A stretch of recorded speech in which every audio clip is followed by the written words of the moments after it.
everybody.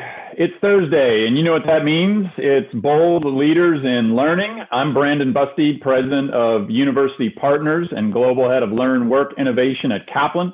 And I'm excited to have somebody who I've had the opportunity to call a friend over the last several years. I admire his work greatly. Ben Wallerstein, who is the co-founder and CEO of Whiteboard Advisors. Ben is a highly sought after expert and consultant on a number of things, although we're going to largely stay focused on the education space today. But Ben, thanks for joining me and eager to talk more. I'd love it if you just start by giving people a little bit about your own personal background and career trajectory, and then tell us about Whiteboard Advisors for those who don't know much about you. Sure. Well, thanks so much for having me. I appreciate it. And have likewise always admired your work and I'm glad to call you a friend. Appreciate very much the opportunity to participate in this conversation. And I hope that first bit was recorded. And if it was, I will readily forward it to my parents and my sister, both of whom are educators, and for the future would be much better participants probably in a conversation about learning, or that's what they tell me at least. I'm the CEO of Whiteboard Advisors. I'm a lawyer by training. We describe ourselves as a social impact agency focused largely on the intersection of education and economic mobility. Our roots are in K-12 education, in particular working from outside of the system to introduce new approaches, including technology, on behalf of a wide range of entrepreneurial organizations and nonprofits. We work with philanthropic donors. Today, about a third of our work is focused on K-12 education, about a third is focused on higher ed, and about a third is focused on workforce, the future of work, and sort of the intersection of education and employment. Yeah, it's fascinating. You guys are in such an interesting place at the intersection of all those things with fascinating clients, both in the private sector and public as well. So, I'm really interested to pick your brain on this topic. Thinking about the intersection of ed tech investing, for example, which has been a huge growth area around not just the U.S. but the globe. Philanthropy obviously playing a much more involved and interesting role. I mean, it's not just about donating money anymore, as a lot of people know. There's a lot of real strategic thinking and even operational involvement with philanthropy. And then this dovetails with policy, and of course we're at the other intersection of two different administrations now, and a new Secretary of Education that's just been appointed for the incoming Biden administration. So there's a lot going on. There was already a lot going on. There's now a lot more going on. But why don't you just kind of kick us off with some of your thinking about what you're seeing in this kind of interesting world of education, investment, philanthropy, and policy. That was the theme that we really wanted to talk about. So maybe you can just kind of lead off, and then we'll dive into it from there. Sure. It's a great point. It's a great question. I think we are very much, and have been for a few years, in the midst of a shift in the overall orientation of the learning ecosystem, from one that focused more so historically on the instrumentation of the system, which we've seen, going back to the rise of the standards and accountability movement in K-12, maybe the high watermark of that being the No Child Left Behind Act 20-ish years ago, the rise of performance-based funding and accountability measures in post-secondary education at the state level, largely toward an increased the rise of the college access and completion movement, which is still obviously extraordinarily important, and the data is really clear on the connection between higher education and in economic mobility, but increasingly toward this intersection of not just education and employment, but education and economic mobility, of skills and economic mobility, in a laser-like focus on the translation of skills and experiences into social and economic mobility, which hasn't been as explicit a focus, I think, in many ways historically. We've invested very heavily in education. Again, we've worked to instrument the system. Those measures have had a profound impact on things like grade level reading, where we still have a ton of work to do. Lots of challenges in the wake of things like COVID learning loss that I think are in many ways being understated. We've moved the needle on high school graduation in really profound ways over the last 20 years. But what we're seeing and have continued to see is that educational outcomes and achievement aren't necessarily linked to economic mobility. It's only through the translation of those experiences and the skills that people acquire through those experiences into jobs or career pathways that we fulfill the promise of arguably K-12 and post-secondary education. And so there's a much more intentional emphasis there. One last point I'd say is if you look at some of the really important work coming out of the organization Opportunity at Work, you'll take note of the fact that this is not just a conversation about the translation of educational experiences and credentials into economic mobility, but also the recognition that skills and experiences acquired outside of the education establishment also have value. So their data suggests that there's 71 million stars, individuals skilled through alternative routes who don't necessarily have a college degree, or in some cases a credential that employers might be looking for, but nevertheless have the capabilities to thrive and succeed in higher wage work. Yeah. And it's interesting, you pointed a number of things. I mean, we obviously went through the whole accountability movement, and that really meant standardized test performance. And, look, Americans love accountability. But then when you start to, look at what was produced over 20, maybe roughly 30 years of intense focus on testing performance, right? We didn't really move the needle. I mean, it was a rather depressing, flat outcome in the grand scheme of things. We still trail on a lot of those indicators, other OECD countries, when you look at, comparison on PISA and other things. And, now we're in this place now where I think a lot of people are kind of confused about, on one hand, they hear this very clear message where there's still a lot of solid data about the value of college and a college degree. On the other hand, you see universities themselves moving rapidly towards non-degree educational offerings, including offering industry recognized credentials. And this is beyond the community college landscape, where that's, been a bigger focus within the community colleges. But you're seeing four-year institutions moving into a growth mode for, non-degree education that's very much skills aligned. And then, to your point, organizations like Opportunity at Work, new news stories like Google coming out with their tech certificates and saying, we're going to treat these as equivalent to a college degree. The good news on one hand is, even though there's lots of confusion in the marketplace, the good news is, I think that we're starting to create a more awareness around multiple paths to success, right? Multiple routes to moving the needle on economic mobility. But I'm just curious how you're feeling about the confusion versus the clarity in the middle of all that, because I can kind of see a little of both, actually. Yeah, I think that's right. I'm really fascinated by the work that Scott Cheney and the team at Credential Engine are doing to put a number on to define the number of credentials that exist. We haven't known how many credentials exist, and so people talk about the development of tools like the advent of tools like Kayak.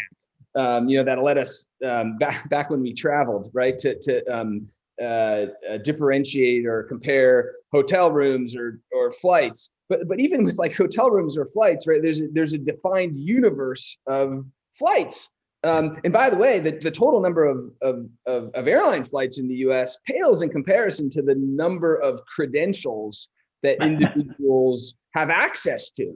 Right. the tens of thousands versus the hundreds of thousands. And by the way, we don't even know what those credentials are.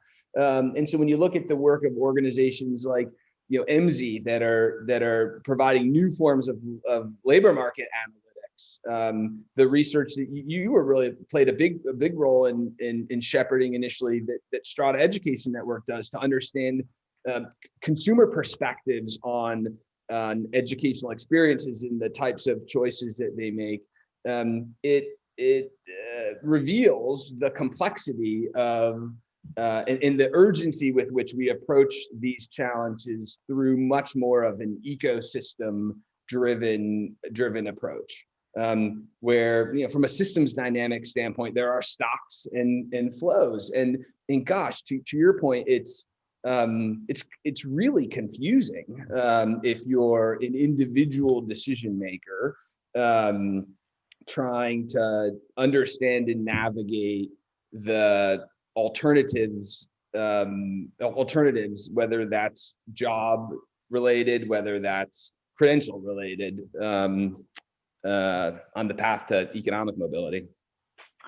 Yeah, I mean, let's talk about economic mobility. I mean, it's been a backdrop of higher ed for a long time. Where I think there's always been some level of commitment to that from higher education leaders, whether that's individual institutions or state higher ed leadership, whatever level, right? But it's taken on a noticeably different tenor now, right? I think there's a lot more energy behind it, rightfully so, as we have looked at increasing income inequality and incredible strife and challenges with race relations over the past year plus.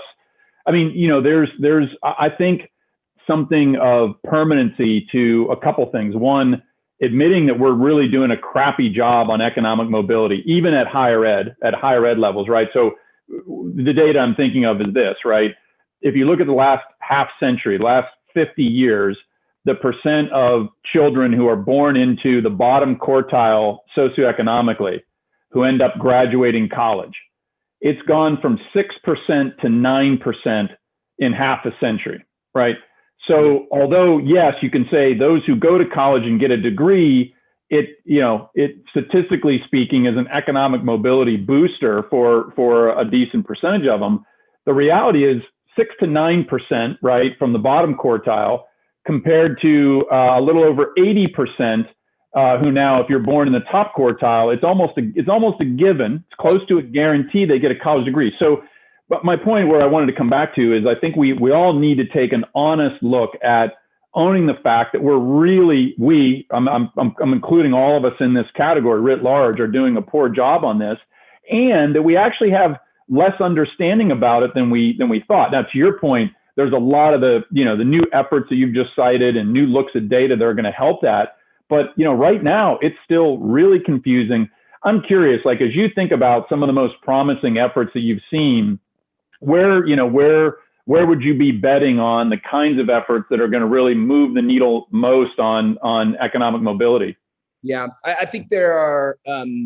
I'm Pollyannish, as you know, and so more optimistic than I am pessimistic. I think the recognition that credentials and a reliance on credentials that don't necessarily correlate with skills in demand distorts the market in ways that inhibit economic mobility is an important first step. And I think that that's increasingly part of policy dogma.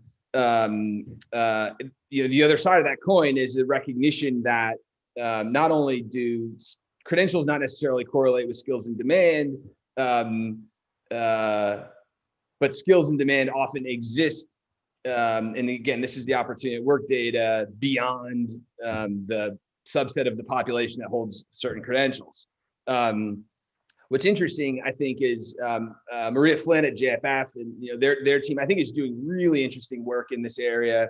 One of the few organizations that's really truly cross-cutting, I think, in many ways, tackling the challenges and introducing solutions across really the K-12 through post-secondary spectrum. I think we're certainly seeing that among the new breed of social impact organizations, whether that's Strata Education Network and Emerson Collective, Imaginable Futures, Chan Zuckerberg Initiative. You're seeing such an increased focus on understanding of the multidimensionality of these challenges and the extent to which they need to address them from different points of view. Maria Flynn wrote a piece back in the spring.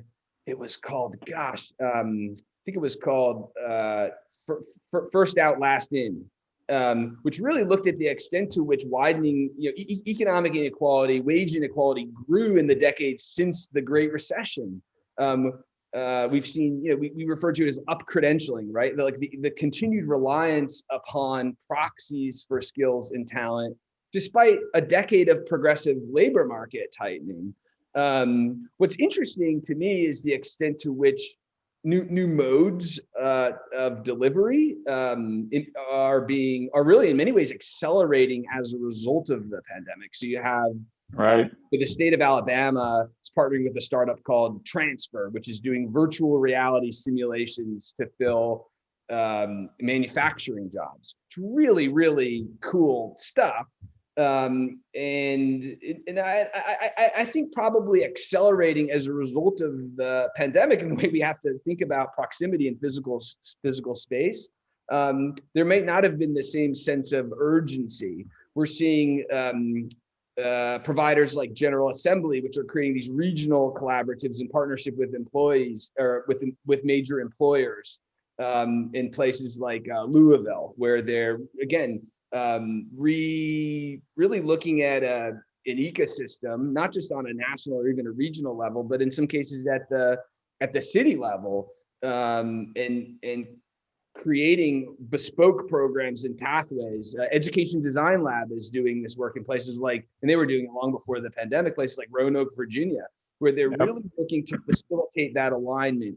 And it's enabled by tools like Credly, which is sort of a pioneer in digital credentials, where there needs to be a common data architecture in an infrastructure to facilitate or translate those skills between institutions of higher education, to create transparency for individuals, to enable institutions of higher ed to translate the skills they're imparting upon students into jobs taxonomies that are used by employers.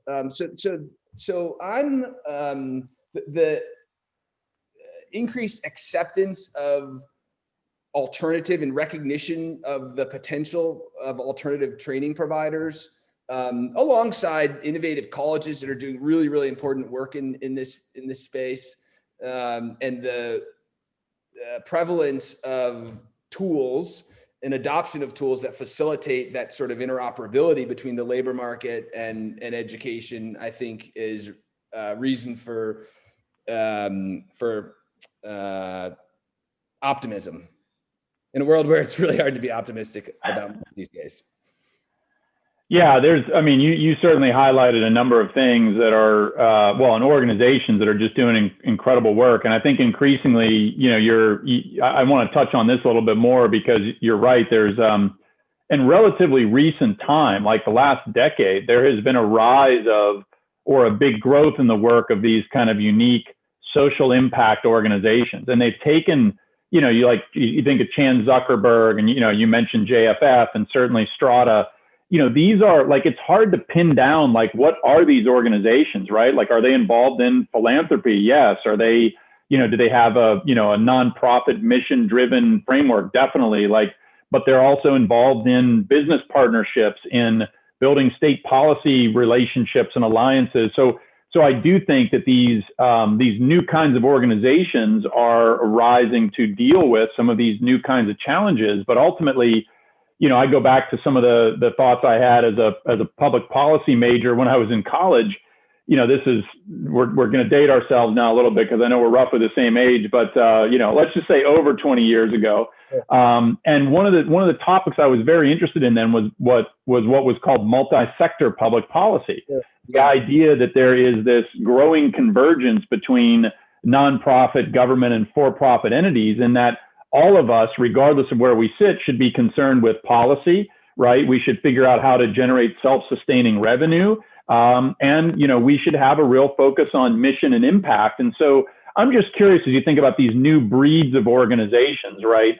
Tell us about the kinds of things they're doing, how they're structured, governance. I would just love to flesh that out for people a little bit, because I think that's a big part of this story right now. Sure. Yeah.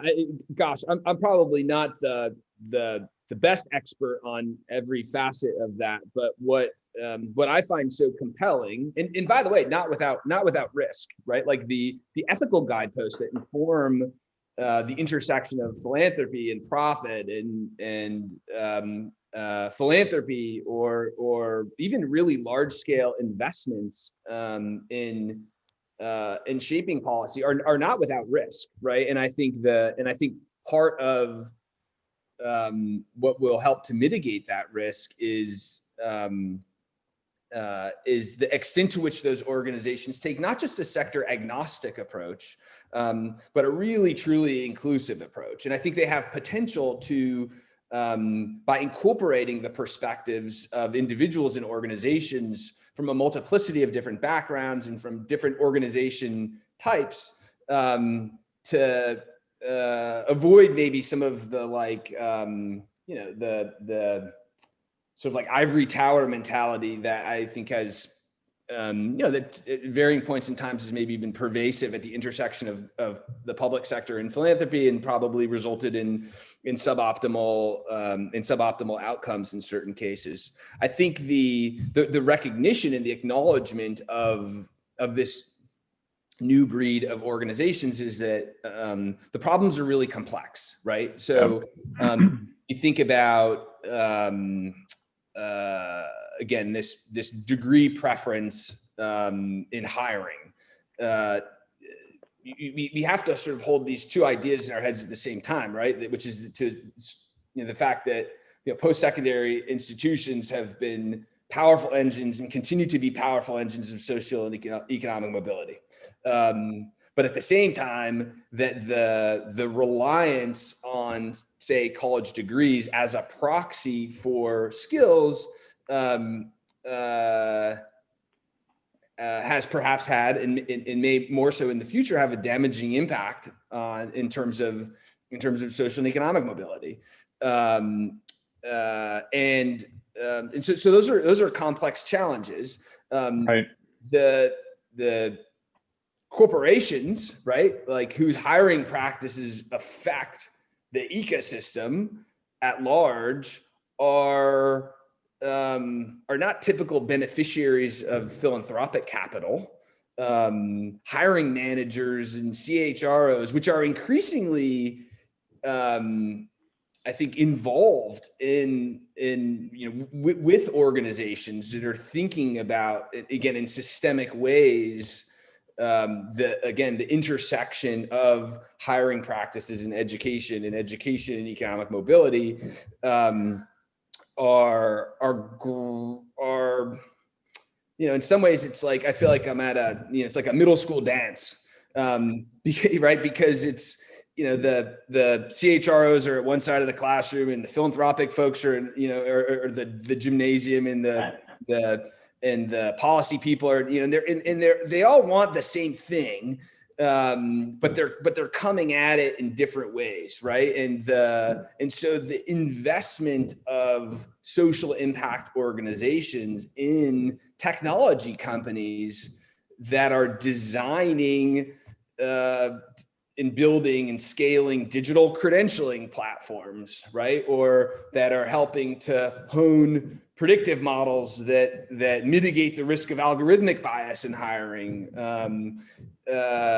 are very much needed, right? Like it's not clear how the traditional levers of philanthropy, or to a certain extent public policy, can affect the kind of systemic change when participants like Fortune 500 companies play such a outsized role in the way that ecosystem functions. And so these are complex challenges that require new types of solutions in what I would refer to as a degree of sector agnosticism, and which, again, I'm sort of Pollyannish, I think reflects a much more inclusive approach than perhaps philanthropy has over the last, 50 years, given the requirements of the tax code and the nature of investments that philanthropies were therefore required to make. Yeah. I mean, you touched on a couple of things. I'll call it, silos and sectors, right? We, within higher education, one of the things that's been, kind of criticized for is that it functions in silos. You've got academic departments, you've got, different functional units, and it's very siloed, right? You think about sectors, right? They kind of stay with themselves. You think about higher ed conferences or other conferences you go to, they're usually with like-minded, people, or like role, similar, it's a provost conference, it's a CHRO conference, right? And what we have had less of and need more of are some of the, the themes you've drawn out here, right? Or what are those, if it's the 8th grade dance, right? How do you get everybody in the dance floor for a little while, as opposed to sitting in their corners? And so, I am encouraged by more forums, conferences, gatherings where they are bringing, for example, K-12 and higher ed people together. I mean, it used to be the case, there's K-12 conferences, there's higher ed conferences, there's very few education conferences where both of those audiences are together, right? Let alone CHROs and higher ed leaders. Like, it's rare, and I desperately seek those places. So do you think we're going to see more of that as conferences come back, and obviously we're in virtual world right now, so a little bit's happening now, but is that another formula for how we get to success? Absolutely. And I think it's both an enabler and a reflection that it's already happening. I think, gosh, look at GSV was early to this. The ASU GSV Summit is really evolved. And gosh, I won't get the phrasing quite right, and Deborah will get mad at me, but it was focused on bending the arc of human potential. Right, like I think was the narrative this past year, and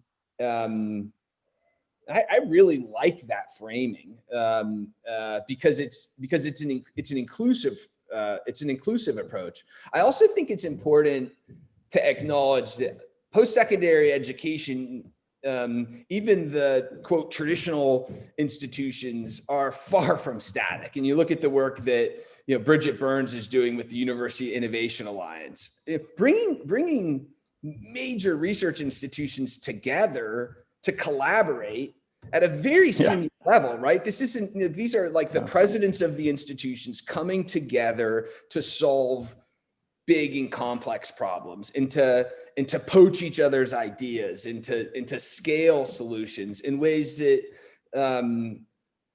would be almost impossible without that sort of collaboration. I mean, that's really groundbreaking work. And so I would hate for anyone listening to this to come away with the sense that either I think, or in general, the innovation is only happening outside of the establishment or outside of those institutions. Those institutions are doing really interesting work every day. And again, so another reason why I'm more optimistic than pessimistic in a troubling environment. The University Innovation Alliance is a great example, right? Because it's a unique one where major universities have truly worked together, right? And, not because they were an athletic conference and it's a topic of sports, right? Like, they have worked together on really important access and equity type mission agendas. It's also been hard work. I mean, Bridget has spoken about this stuff frequently. And I penned an article in Forbes this week that kind of talked about higher ed, being on mute, right? And my analogy is that, enrollments are down, public confidence is down, state funding is down, right? And I have this sense that higher ed as an industry has been relatively and oddly quiet in the middle of all this, right? Individual universities are out trying to promote their campus, right? Higher ed associations are focused on their kind of by mission and purpose, their narrowly, kind of defined scope of what they're trying to support from their agenda perspective. And, you think about the University Innovation Alliance, multiple universities working together. it's one thing if Arizona State is out there doing something innovative, right? It's one thing if Purdue freezes tuition for 10 years, like impressive, really awesome examples. But it would be another thing if you have a UIA like you do, right, where Arizona State and 11 other institutions are doing this together. Or imagine what would happen if the Big Ten froze tuition for 10 straight years. Total game changer. I just think we need more, collective action than we've ever had before. I think that's right. And I will say again, like as further evidence, I mean, Ted Mitchell is doing really interesting things at ACE. I mean, that is the establishment, right? And Ted, notwithstanding his credentials, is in so many ways not an establishment guy, but they're doing really cool work around blockchain, for example. So I think the orientation around the connections, reimagining the connections between education and economic mobility are evolving in really pervasive ways. Well, I told you that the 30 minutes would go fast and feel like 12. We're about 31 in. First of all, thank you for being part of the conversation. I also appreciate that you've given us all I would say a refreshing and optimistic view of all this, because as you mentioned, all the things that are happening, it is incredible to see, right? Despite all the challenges ahead, and there are a lot of great people and a lot of energy going against this. So thanks for being a connector to a lot of these great people and organizations, Ben, and really appreciate the conversation. So keep up the great work, and I look forward to staying in touch here. Okay. Thank you, sir. Take care. Talk soon.